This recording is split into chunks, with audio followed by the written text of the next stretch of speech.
आपल्या वागणुकीमुळे राजकारण्यांनी भारतीय संस्कृती विद्रूप केली आहे, अशी टीका ज्येष्ठ अभिनेते सदाशिव अमरापूरकर यांनी केली.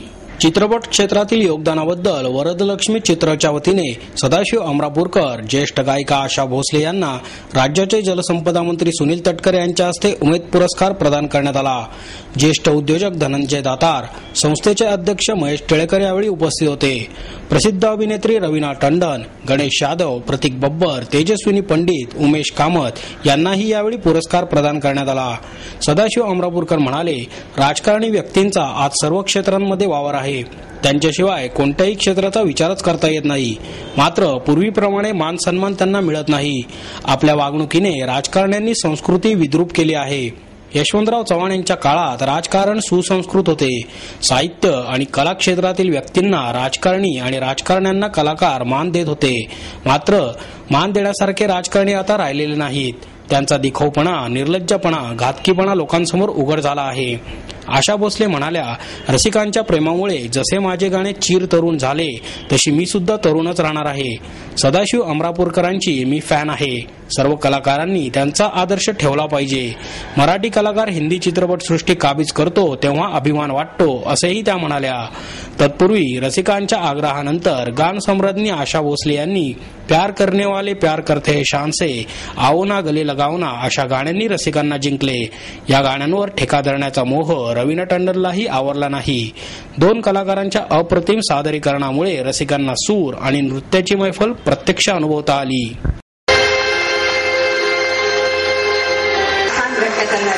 रवीना टंडन अनेक सामाजिक उपक्रमात त्यांनी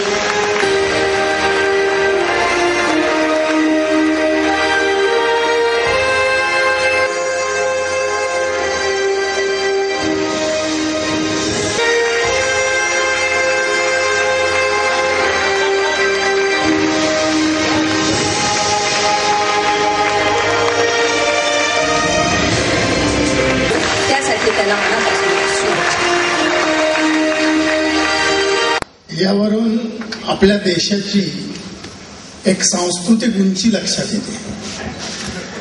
म्हणजे ज्या उत्साहात राजकीय नेत्यांचे कार्यक्रम होतात आणि ज्यांनी देशासाठी बलिदान दिलं अशा लोकांसाठी मात्र इतका थंडावा दिसतो.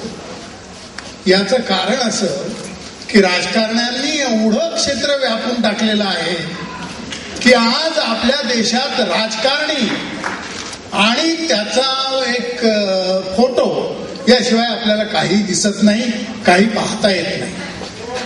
परवाच तुम्ही पाहिलं असेल की बाबासाहेब आंबेडकरांचं एक व्यंगचित्र एका वेगळ्या पार्थाने तिथं पुस्तकामध्ये आलेलं होतं आणि त्याच्याबद्दल ऑब्जेक्शन घेतल्याबरोबर सरकारने लगेच घाई गडबडीत ते नाहीसं केलं. याचं कारण असं की त्याच्या मागचा इतिहास आजच्या लोकांना माहित नाही, त्याची कारणं माहित नाहीत आणि अशा परिस्थितीत आपला देश पुढे चाललेला आहे आणि याला कुठल्याही प्रकारची आज राजकारण्यांनी सांस्कृतिक उंची ठेवलेली नाही आहे, खोली ठेवलेली नाही आहे. एकेकाळी ती खोली होती, उंची होती. साहित्यिकांना, कलावंतांना राजकारणी लोक मान देत होते. यशवंतराव चव्हाणांच्या काळात हे घडत होतं, पण आज ते सगळं पुसलं गेलेलं आहे आणि तो निर्लज्जपणा आणि तो घातकीपणा त्यांच्यात इतका मुरलेला आहे की त्यामुळे आपण कुठल्याही प्रकारची अपेक्षा करायचं काही कारण नाही. लोकांनाही माहिती असतं की हा एक व्यावसायिक चित्रपट आहे. यातली हिरोईनही खोटी आहे, यातला हिरोही खोटा आहे आणि यातला खलनायकही खोटा आहे. हे काही आदर्श नसतात समाजापुढं, हे मनोरंजन असतं समाजाचं. त्यामुळं मनोरंजनासाठी त्यांना आम्ही काही खलनायकी काम केलं तरी आवडतं, पण प्रत्यक्ष आयुष्यात जर आम्ही खलनायक झालो तर मात्र आमच्या हातात बेड्या पडल्याशिवाय राहणार नाही, तेवढं नक्की आहे. चल ये मेरा दिल प्यार का दीवाना है,